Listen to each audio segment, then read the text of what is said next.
What's up everyone? Today we are painting Anton Guffen from Zombicide Green Horde. This is aka Tony Stark, Iron Man sort of character. I'm using a new paint which is airbrush really only. It's kind of hard to use with a normal bristle brush. But it is called a color shifting metallic from Green Stuff World, and I have a link down below so you can go and check out their full line of these. But I thought it would give us that really awesome red to gold shift that you see in the character art without putting in a ton of work doing non-metallic metal on this guy, because, well, frankly, I just don't want to do the non-metallic metal. I just wanted to get him painted up so I can put him on the table. But nonetheless, let's get down to the table and I'll show you how I painted him up.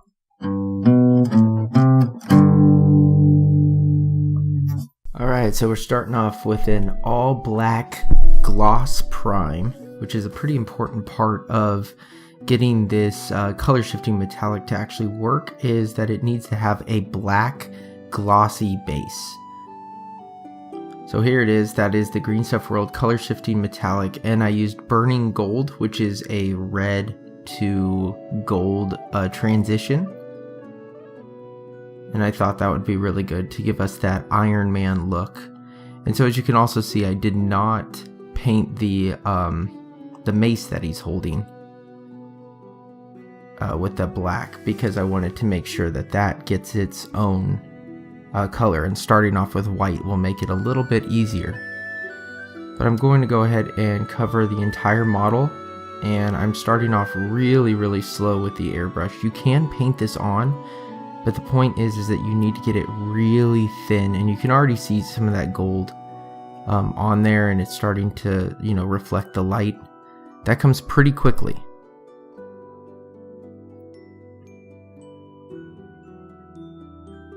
So after you've hit pretty much all of him, you want him to let him dry fully, and then you're going to hit him again with it. I did about 4 coats by the time I was happy. And here is kind of the review portion of this stuff.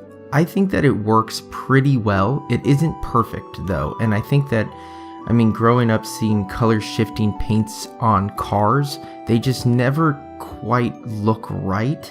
There's always something left to be desired. So I would say that, like, if you go into this knowing that it's not going to be perfect, it's not going to be like a hologram where he looks one color when you're looking at him straight on, and then turn him 10 degrees and all of a sudden he's a different color. It's more of a subtle change, and different parts of his armor will be in different colors. So that part does work. It does flow really well out of the airbrush. So if you're using an airbrush, you don't have to put in a lot of work to make this color paint actually work. You just have to use it.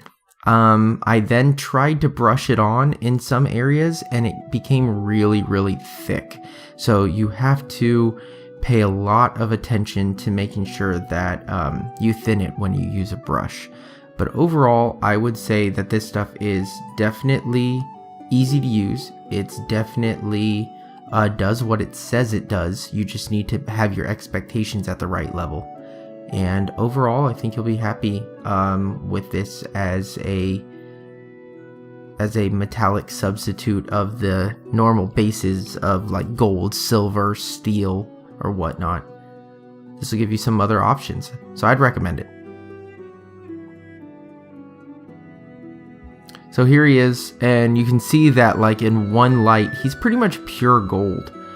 And what I'm doing here is taking some Agrax Earthshade with a brush that is way too thin to be doing this step, but nonetheless it's still working.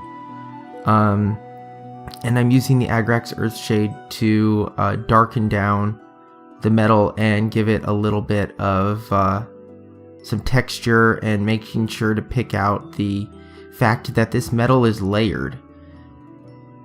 If I would have left it just the way it was, I mean, he would have looked like a gold statue. But the fact is he is layered. He has different plates of armor on him, so it's important to get that on. Then we're using Vallejo model color black, and I'm painting up the mace here.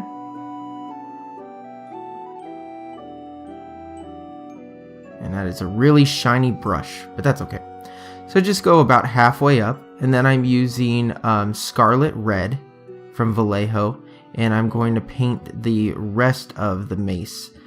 In the character art, the mace is kind of glowing, so I wanted to do that, and you can also see that I blended it in with the black at the bottom.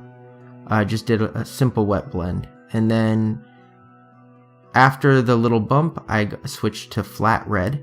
So this is flat red up at the top half, I would say. And then now I'm taking a little bit of yellow, and this is, I believe, sun yellow from Vallejo. I think that's what it's called. And painting that in there. Now, if you wait too long, if you don't wait long enough, they will blend together and it'll make orange, and it'll look like you have mustard and ketchup on your model. So you need to make sure that it's thinned down enough that you can glaze it. And then I'm adding some white in here, and I couldn't get it really the way that I wanted to. It wasn't coming out perfect, so I did it a couple of times. Just putting some white in here to add some really bright highlights, and then going back with that sun yellow as a glaze. So I'm showing you here on my thumb, I have the sun yellow as a glaze. It's very, very thinned. Everything is dry on the model. I did not want to put that on him, or put it on this and have it mix with the white or anything like that.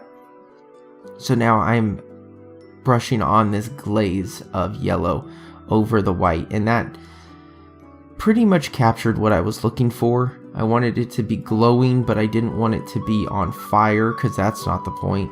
So I just wanted it to look like it was really, really hot. And then I'm just using my fingers here to rub away some of the points so that those points stay red. Now in the center of this little emblem is a triangle, but around that triangle is red coloring. So it's really hard to paint this part with any sort of accuracy. He also has the same emblem on his hand there. But I just dabbed it all in red, then wiped away the top piece.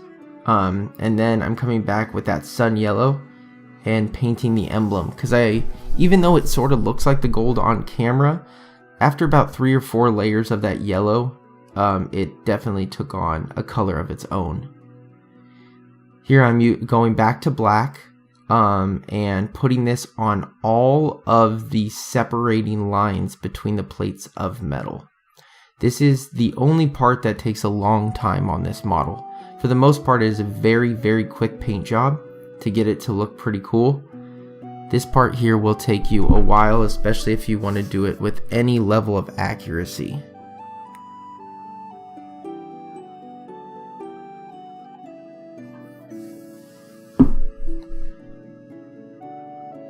Yeah, so just very carefully trying to make sure that I do not mess up my paint job. Here you can see I've got the black everywhere where I want it. Just really trying not to mess up that paint job because it, like I said, it's very hard to brush the metallic on. So here I'm using steel from Vallejo's Mecha line. It's kind of like a darker silver. You can mix a little tiny bit of black in with some silver and you could get the same tone. But I think that this was a better color to use than actual silver, because silver is kind of white and it's very, very bright and very sparkly. This is way less sparkly. It's much more toned down, and I'm able to do a little bit more with it without it being too garish. Here we're also painting up the faceplate. So I painted the faceplate black, and then there are some plates on the face, and you can look at the artwork as well to sort of help you out. But I'm using the steel there, of course, to do all that, and leaving the black in the recesses of the face so that you can see his eyes and everything. So the steel is all done, and now I'm dry brushing the steel on the chain that's on his wrist. It's a chain that's connected to his mace. And then he also has underneath each arm and between his legs some chainmail that I also dry brush. In this part you have to be careful because dry brushing any completed model is really scary, but he's pretty much almost done at this point. So now you're just going to base him however you base your models. I have plenty of examples through my other videos for Zombicide Green Horde. And this one I did the tile because it seemed to make the most sense. Now on video and with the lighting, he does not look like he color shifts very much, but I guarantee you that he does. Well, if you want to see more Zombicide Green Horde miniatures, then make sure you click like down below and comment what miniature you would like to see painted next. Other than that, I thank you so much for watching, and I'll see you all next time.